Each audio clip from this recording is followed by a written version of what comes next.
Hello student, स्वागत है आपका हमारे YouTube चैनल ऑनलाइन केमिस्ट्री पर। आज हम देखिए 10th क्लास के लिए वीडियो बनाएंगे और 10th क्लास का जो नया चैप्टर हम आज स्टार्ट कर रहे हैं उसका नाम है अरिथमेटिक प्रोग्रेशन। तो इसको हम शॉर्ट में एपी भी बोल देते हैं। तो आज हम सीखेंगे कि एपी कैसे बनी होती है। एपी के अंदर कुछ छोटी छोटी टर्म्स हैं जिनको हम सीखेंगे। फर्स्ट टर्म क्या होती है, कॉमन डिफरेंस किसको बोलते हैं, हम एपी कैसे जनरेट कर सकते हैं, इन सभी चीजों को सीखेंगे। ठीक है, आज हमारा जो चैप्टर है चैप्टर 5 हम कर रहे हैं 10th क्लास के लिए। तो जैसा कि चैप्टर का नाम है अरिथमेटिक प्रोग्रेशन, तो अरिथमेटिक प्रोग्रेशन को हम शॉर्ट में एपी बोल देते हैं। आज हम समझेंगे कि ये एपी होती क्या चीज है। देखिए, मैं आपको एग्जाम्पल के माध्यम से बताता हूं कि मान लो मेरे पास कोई एग्जाम्पल है, जैसे कुछ टर्म्स दी गई हैं, जैसे 2, 4, 6, 8 डैश डैश डैश। अब देखिए, अगर मैं डेफिनेशन की बात करूं कि अरिथमेटिक प्रोग्रेस क्या होता है, तो an arithmetic progress is the list of number, a list of number in which each term is obtained by adding a fixed number to the preceding number. Each term is obtained by adding a fixed number. अगर मैं एक fix number add करूं to the preceding number, यानी preceding जो last number है, अगर उसमें मैं कुछ इक्वल टर्म ऐड करता जाऊं और मेरे पास एक नेक्स्ट टर्म जनरेट हो, तो इसको हम क्या बोलते हैं, एपी। तो एपी की अगर हमें पहचान करनी है तो हम सबसे पहले इसके बीच का डिफरेंस चेक करते हैं। तो देखिए, यहां पर डिफरेंस कितना है। देखिए, आप सभी को डिफरेंस दिख रहा होगा कि यहां पर डिफरेंस है दोनों टर्म्स में 2 का, और उसी डिफरेंस को जब मैं इसमें ऐड करता हूं 6 हो जाता है, और इसमें ऐड करता हूं 8 हो जाता है। तो यानी कि एक फिक्स नंबर, ठीक है, each term is obtained by adding a fixed number to the preceding term। हम पिछले टर्म में एक नंबर, फिक्स नंबर ऐड करते जा रहे हैं और हमें एक नेक्स्ट टर्म मिल रही है, तो इसको हम क्या बोल देते हैं, एपी। ये क्या है हमारे पास, एपी यानी अरिथमेटिक प्रोग्रेस। अब आप देखिए, जैसे मान लो मैंने आपको ये एग्जांपल बताया। अब इसमें कुछ टर्म्स होते हैं, इनको हम कुछ नाम देते हैं। जैसे इसको बोलते हैं, जो सबसे पहला जो टर्म है इसको हम बोलते हैं फर्स्ट टर्म या पहला पद। ठीक है, हिंदी में इसको हम पहला पद कहते हैं, या इसको बोलते हैं फर्स्ट टर्म। ठीक है, अब फर्स्ट टर्म क्या है हमारे लिए, 2। इसको हम ए से रिप्रेजेंट करते हैं। फर्स्ट टर्म को हम क्या लिखते हैं, या तो ए लिख देते हैं और या फिर इसको A1 भी लिख देते हैं। दोनों का मीनिंग सेम है। ठीक है, और ये किसके इक्वल है, 2 के, यानी ये सबसे पहली टर्म होती है। ठीक है, अगर कोई मेरे को कहे कि इसका सेकंड टर्म क्या है, तो सेकंड टर्म क्या होगा, इसका सेकंड टर्म जिसको हम A2 से रिप्रेजेंट करेंगे, और वो किसके इक्वल होगा, 4 के। इसी प्रकार जो थर्ड टर्म अगर मुझे पूछा जाए कि थर्ड टर्म क्या है, तो इसको मैं रिप्रेजेंट करूंगा A3 से, और वो किसके इक्वल है, 6 के। इसी प्रकार फोर्थ टर्म जो है, फोर्थ टर्म उसको मैं रिप्रेजेंट करूंगा A4 से, और वो किसके इक्वल है, 8 की। ठीक है, अब आप देखिए, ये होती है first term A1, A2, A3 और A4। ये first term, second term, third और फोर्थ। इसी हिसाब से हम इसको A1, A2, A3 और A4 बोल देते हैं। ठीक है, ये सभी चीजें हमारे काम आएंगी। तो ये इसका बेसिक्स है। ठीक है, अब आता है एक वर्ड आता है कॉमन डिफरेंस। ठीक है, अब कॉमन डिफरेंस क्या होता है वो हम देख लेते हैं। देखिए, मान लो हमें कोई एपी दी गई है, अगर हमें पता करना है कि वो एपी है या नहीं, तो हम कॉमन डिफरेंस देखते हैं। जैसे कि अभी हम चेक कर रहे थे कि इनके सभी के बीच का जो कॉमन डिफरेंस है वो कितना है, 2 है। ठीक है, तो हम कॉमन डिफरेंस कैसे निकालते हैं वो देख लेते हैं। देखिए, कॉमन डिफरेंस, अब जो कॉमन डिफरेंस होता है वो डी से रिप्रेजेंट करते हैं। इसको हम किससे रिप्रेजेंट करते हैं? डी से। और कैसे निकालते हैं? A2 minus A1। अब A2 का मतलब क्या होता है? अभी अभी हमने सीखा। A2 का मतलब होता है सेकंड टर्म और A1 का मतलब होता है फर्स्ट टर्म। तो देखिए, जब हम सेकंड टर्म में से फर्स्ट टर्म माइनस करेंगे तो 4 माइनस 2 इज इक्वल टू 2 आ जाएगा। ठीक है। अब ये तो था कॉमन डिफरेंस पहली दो टर्म के बीच में। ठीक है। यदि मुझे नेक्स्ट टू टर्म के बीच में अगर कॉमन डिफरेंस निकालना हो तो इसको तो मैं D1 से रिप्रेजेंट कर देता हूं। ठीक है। अब देखिए, जो कॉमन डिफरेंस है D2, अब मैं कॉमन डिफरेंस क्या निकाल रहा हूं?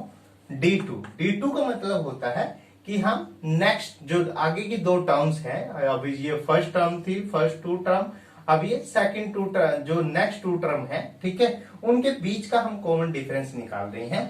तो इसका फॉर्मूला होता है A3 माइनस A2। A3 का मतलब अभी अभी हमने सीखा कि जो हमारे पास थर्ड टर्म है वो कौन सी है? 6 माइनस जो सेकंड टर्म है वो कौन सी है? 4। तो 6 में से 4 गया 2। तो देखिए कॉमन डिफरेंस क्या आ रहा है? सेम। ऐसे ही D3 हम निकाल लेते हैं। D3 क्या होगा? A4 माइनस A3, तो 8 माइनस 6, तो ये भी कितना आता है?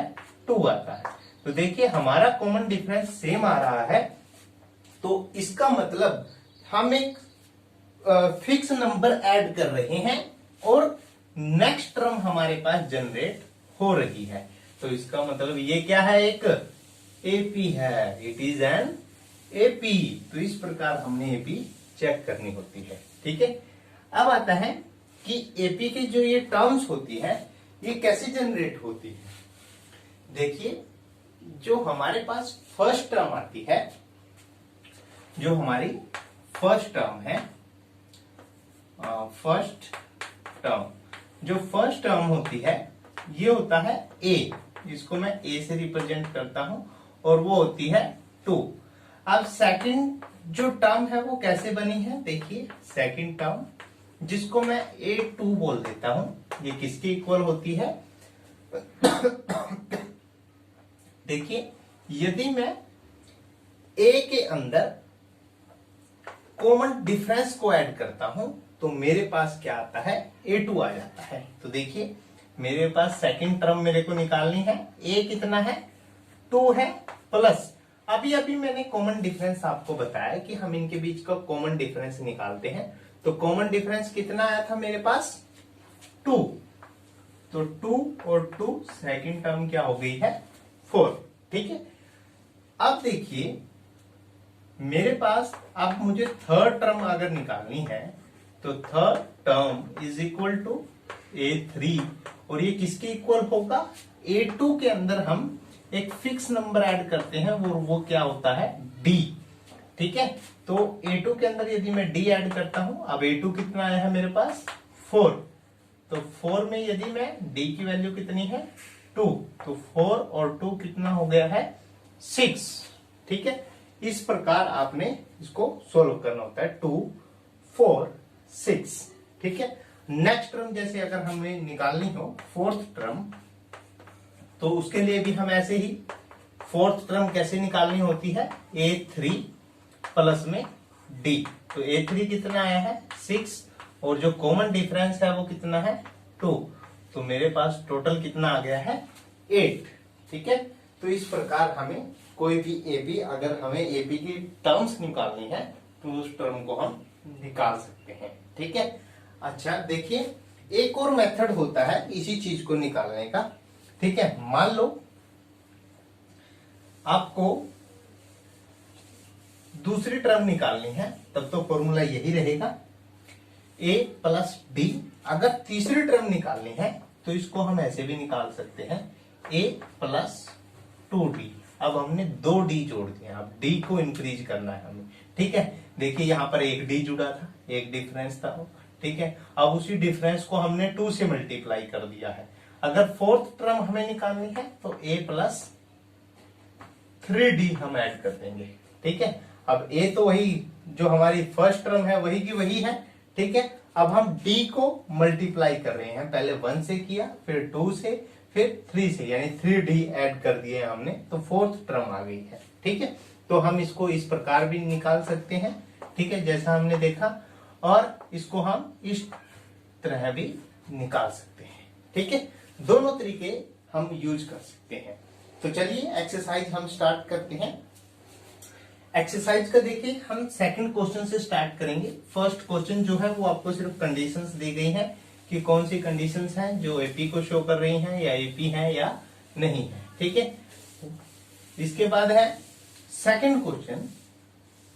देखिए सेकंड क्वेश्चन क्या कहता है, हमारे पास सेकंड क्वेश्चन है कि right the first 4 term of an AP. हमने फर्स्ट 4 टर्म लिखनी है यदि हमें फर्स्ट टर्म ए और कॉमन डिफरेंस डी गिवन हो। अब देखिए जी, इस तरह का क्वेश्चन अभी अभी मैंने आपको समझाया भी है, इसको हम इंप्लीमेंट कैसे करेंगे। देखिए जैसे फर्स्ट पार्ट की मैं बात करता हूं, क्वेश्चन नंबर 2 है और इसका फर्स्ट पार्ट हम कर रहे हैं। तो a इज इक्वल टू 10 दिया गया है और d इज इक्वल टू 10 दिया गया है। अब हमें एपी बनानी है, यानी एपी के हमें कुल 4 पद निकालने हैं, ठीक है, पहले 4 पद। तो देखिए जो फर्स्ट टर्म होती है, फर्स्ट टर्म जिसको हम a1 से रिप्रेजेंट करते हैं या a से रिप्रेजेंट करते हैं, वो यही होती है, वो कितनी आ गई है 10। अब जो सेकंड टर्म होती है, सेकंड टर्म, तो सेकंड टर्म किसकी इक्वल होती है a2 से, जिसको हम रिप्रेजेंट करते हैं a प्लस डी के। तो देखिए 10 प्लस 10, तो ये कितना आ गया है 20 हो गया है। नेक्स्ट है थर्ड टर्म। तो थर्ड टर्म a3 से इसको हम रिप्रेजेंट करेंगे और ये किसके इक्वल होता है a2 में हम d ऐड कर देंगे, a2 प्लस d।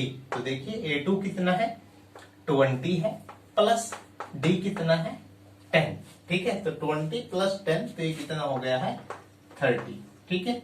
इसी तरह फोर्थ टर्म हमें निकालनी है, तो फोर्थ टर्म सेम यही प्रोसीजर रहेगा, a4 इज इक्वल टू, अब जो a3 आया है उसके अंदर हम d को ऐड कर देते हैं। तो a3 कितना आया है 30 प्लस d कितना है 10, तो आंसर कितना आया है 40।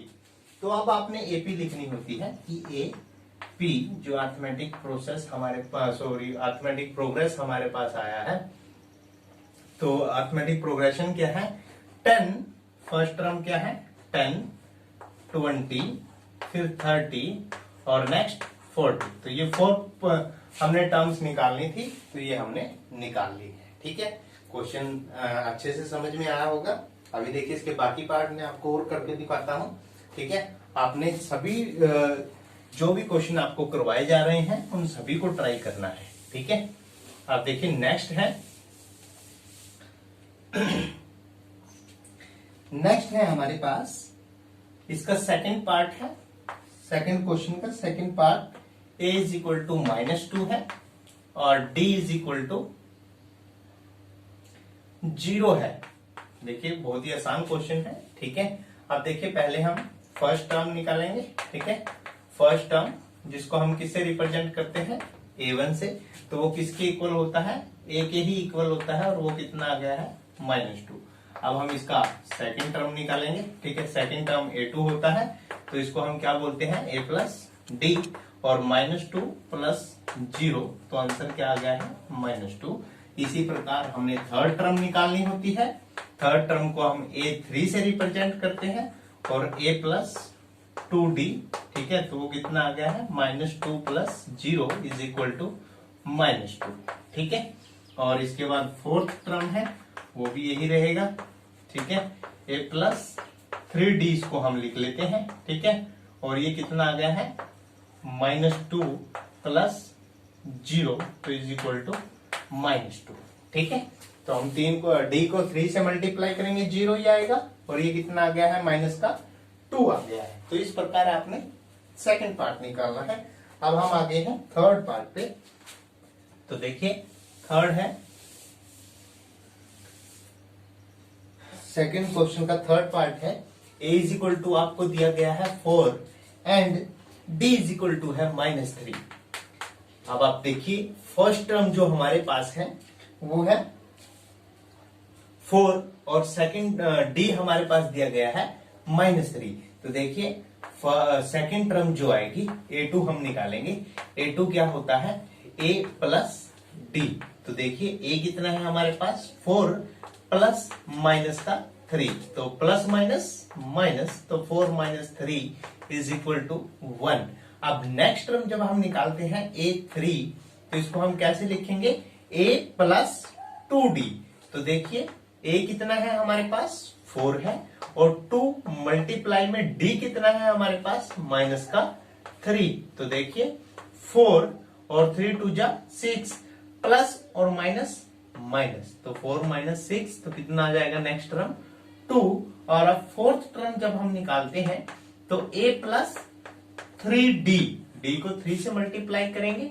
a कितना है 4 है प्लस 3 मल्टीप्लाई में कितना है d की वैल्यू कितना है 3, तो 3 3 जा 9, तो 4 माइनस 9 तो माइनस का 5। तो हमारे पास जो फोर्थ टर्म आई है, देखिए फर्स्ट टर्म 4 है, अब एपी जो बनी है वो एपी हम लिख लेते हैं। फर्स्ट टर्म 4 है और सेकंड टर्म हमारे पास 1 आई है, नेक्स्ट टर्म है माइनस का 2 और उससे नेक्स्ट टर्म है हमारे पास माइनस का 5। तो इस तरह से हमने एपी निकालनी होती है। अब नेक्स्ट क्वेश्चन आता है 4। हम नेक्स्ट क्वेश्चन पे आ गए हैं। सभी क्वेश्चन को आपने सोल्व करना है, ठीक है, बहुत ही इंपॉर्टेंट है ये। एक 1 मार्क्स में जरूर पूछा जाता है, इसमें से एक क्वेश्चन 1 मार्क्स में 100% श्योर है कि ये क्वेश्चन जरूर आएगा। तो देखिए ए आपको दिया गया है -1 और डी आपको दिया गया है हाफ। डी का वैल्यू क्या है हाफ। अब आपने देखिए फर्स्ट टर्म यही होती है हमारी ए और सेकंड टर्म हम निकालते हैं। तो सेकंड टर्म निकालने का फॉर्मूला है a प्लस डी, तो -1 और डी का वैल्यू कितना है हाफ। तो देखिए अब हमें जब भी एक टर्म हमारे पास फ्रैक्शन में हो और एक टर्म विदाउट फ्रैक्शन हो देन हम एलसीएम लेते हैं। तो एलसीएम कितना आ गया 2, 2 बन जा 2 माइनस का 2 प्लस का 1, तो प्लस माइनस माइनस, तो -1/2 आ जाएगा। अब नेक्स्ट आता है थर्ड टर्म जिसको हम क्या लिखते हैं a प्लस 2d। तो a का वैल्यू कितना है -1 है प्लस 1/2 इंटू में क्या है 2 से मल्टीप्लाई करते हैं। 2 से 2 कैंसिल आउट हो गया है, -1 से +1 कैंसिल आउट हो गया है, तो हमारे पास आंसर क्या आ गया है 0। अब देखिए नेक्स्ट टर्म आती है a4 is equal to a plus 3d is equal to -1। a का वैल्यू -1 है और d का वैल्यू को हम किससे मल्टीप्लाई करेंगे 3 से, तो 3 बन जा 3। देखिए एलसीएम आ गया है 2, तो 2 बन जा 2 प्लस 3 बन जा 3। ये माइनस का 2 है तो माइनस का 2 प्लस का 3, तो कितना आ गया है प्लस का 1/2। तो देखिए हमारे पास जो फर्स्ट टर्म थी एपी क्या आई है, एपी में आपको लिख के बता देता हूं। एपी आई है फर्स्ट टर्म थी -1, नेक्स्ट टर्म हमारे पास आई है -1/2 और उससे नेक्स्ट टर्म आई है 0 और फोर्थ टर्म हमारे पास आई है 1/2। तो इस प्रकार आपने जो है सभी टर्म निकालनी होती है, ठीक है जी। अभी लास्ट इसका लास्ट पार्ट और बचा है, सेकंड क्वेश्चन का 5th पार्ट है।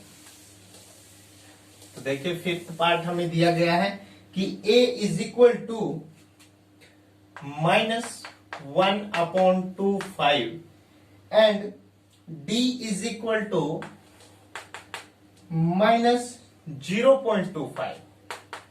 अब आप देखिए हमें सेकंड टर्म निकालना है, फर्स्ट टर्म यही का यही होता है, तो सेकंड टर्म होता है a प्लस डी। तो a का वैल्यू क्या है -1.25 और प्लस में माइनस का 0.25, तो प्लस माइनस माइनस और माइनस माइनस प्लस, तो आंसर आएगा माइनस का 1.25 में 25 और जुड़ जाएगा तो कितना आ जाएगा -1.50।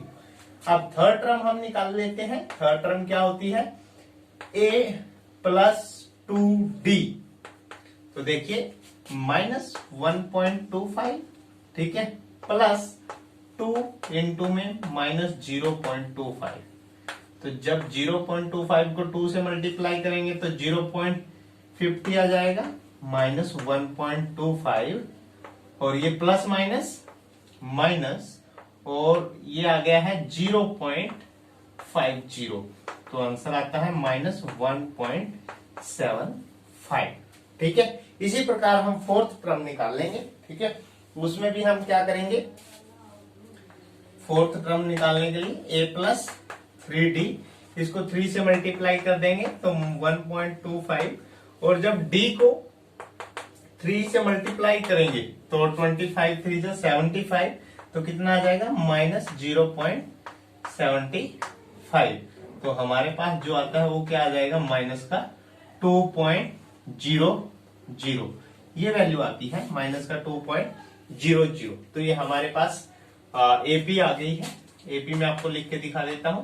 एपी की टर्म, फर्स्ट टर्म आई है -1.25, नेक्स्ट आई है -1.50, और नेक्स्ट आई है -1.75, और नेक्स्ट आई है -2.00। तो ये हमारे पास एपी आ गई है। एपी बहुत ही इंपॉर्टेंट क्वेश्चन होते हैं। ठीक है, इनको जनरली जो आपका कंपटीशन लेवल पे जो एग्जाम्स होते हैं, उन एग्जाम के अंदर भी आपसे ये क्वेश्चन पूछ लिए जाते हैं। जनरली ए और डी की वैल्यू आपको दिया जाता है, और आपको फोर्थ टर्म या कोई भी एक टर्म पूछ लिया जाता है। ठीक है, काफी इंपॉर्टेंट क्वेश्चन है। तो देखिए नेक्स्ट क्वेश्चन है, अब नेक्स्ट टाइप का एक अलग टाइप का क्वेश्चन है। ठीक है, इसके अंदर हमारे पास 3 टाइप के क्वेश्चन है। ठीक है, एक टाइप का क्वेश्चन हमने कर लिए हैं, अब हम सेकंड टाइप के क्वेश्चन देखते हैं। तो देखिए थर्ड क्वेश्चन पे हम आ गए हैं। थर्ड क्वेश्चन का फर्स्ट पार्ट हम कर रहे हैं। क्वेश्चन देखिए किस प्रकार का है। For the following APs right the first term and common difference. आपको फर्स्ट टर्म बतानी है और कॉमन डिफरेंस बताना है। तो देखिए फर्स्ट हमें दिया गया है 3, -1, -1, -3। तो देखिए हमारे पास ये एपी दी गई है। ठीक है, तो एपी का फर्स्ट टर्म हमें बताना है कि फर्स्ट टर्म क्या होगा।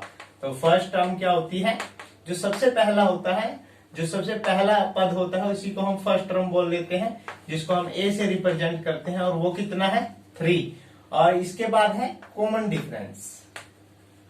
कॉमन डिफरेंस, बस हमें कॉमन डिफरेंस निकालना है।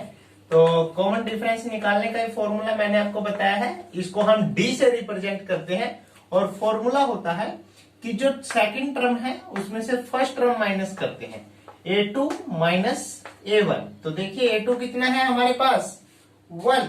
a2 कितना है, 1। तो देखिए 1 minus 3 is equal to 1 minus 3, तो ये कितना आ गया है, माइनस का 2। तो देखिए इस प्रकार आपने डी निकालना है। ठीक है जी, तो ये हमारा फर्स्ट टर्म हो गया है, और ये क्या है, कॉमन डिफरेंस। अब देखिए नेक्स्ट पार्ट आता है इसी का, हमारे पास सेकंड पार्ट है।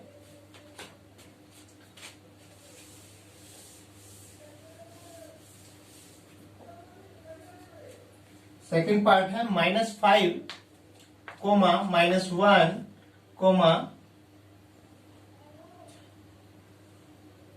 3, 7। तो देखिए ये हमारे पास एपी दी गई है। तो फर्स्ट टर्म कौन सी होती है, फर्स्ट टर्म को हम ए लिखते हैं, और ए किसके बराबर है, -5 के। और कॉमन डिफरेंस हमें निकालना है, जिसको हम किससे रिप्रेजेंट करते हैं, डी से। और कॉमन डिफरेंस होता है a2 माइनस a1। तो a2 का वैल्यू कितना है, -1, और -5। तो देखिए ये माइनस और माइनस, 2 माइनस हो गए हैं, तो माइनस माइनस क्या होता है, प्लस। तो प्लस का 5 है, माइनस का 1 है, तो प्लस माइनस माइनस। तो हमारे पास डी का वैल्यू कितना आ गया है, 4। इस प्रकार आपने फर्स्ट टर्म और कॉमन डिफरेंस निकालना है। अब नेक्स्ट क्वेश्चन है, देखिए थोड़ा सा कंफ्यूज किया गया है आपको। नेक्स्ट क्वेश्चन है जो, उसके अंदर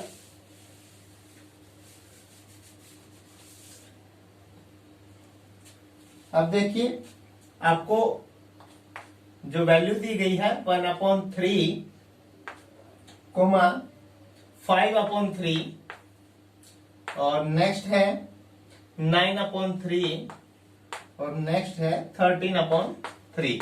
तो देखिए आपको ए और डी निकालना है। अब देखिए फर्स्ट टर्म को हम ए से रिप्रेजेंट करते हैं, वो यही की यही होती है 1/3। अब हमें कॉमन डिफरेंस निकालना है। कॉमन डिफरेंस को किससे रिप्रेजेंट करते हैं? डी से। तो कॉमन डिफरेंस क्या होता है? A2 minus A1। तो देखिए A2 कितना है मेरे पास 5/3 और A1 कितना है 1/3। तो कैसे आएगा? एलसीएम लेंगे हम, कितना आएगा 3। तो 5 आ जाएगा, 3 से 3 कैंसल आउट होगा और 1 का 1। तो 5 माइनस 1 4/3। ये मेरे पास डी का वैल्यू आ गया है और ये किसका वैल्यू है? ए का वैल्यू है। ठीक है जी। अब देखिए नेक्स्ट आता है, इसी का फोर्थ पार्ट है।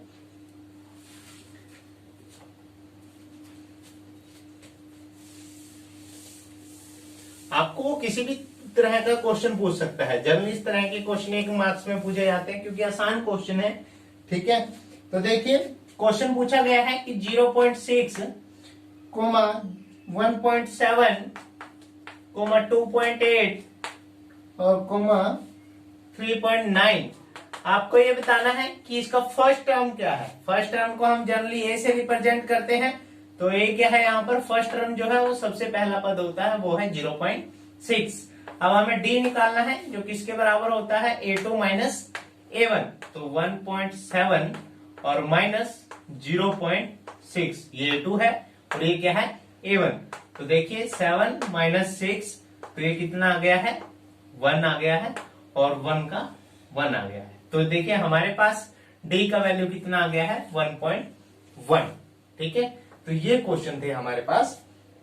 अब जो नेक्स्ट क्वेश्चन है, क्वेश्चन नंबर 3, ये थोड़ा सा अलग टाइप का क्वेश्चन है जिसके अंदर हमें एपी जो भी हमें टर्म्स दी गई है वो चेक करनी है कि एपी है या नहीं। ठीक है, अब एपी को हम कैसे चेक करते हैं?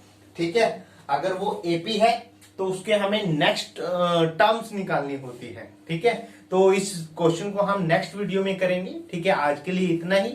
आपको जो भी 2 क्वेश्चन करवाए हैं आप उनको रिवाइज करें और उनको सोल्व करके देखें। ठीक है, जब आप इसको अच्छे से निकालना सीख जाएंगे तो आप किसी भी एपी की हमें कोई भी टर्म निकालनी हो तो वो हम निकाल सकते हैं। ठीक है, इसको बहुत ध्यान से सीखना है। अगर देखिए वीडियो अच्छा लगा है तो वीडियो को ज्यादा से ज्यादा शेयर करें, लाइक करें, चैनल को सब्सक्राइब करें। Happy learning.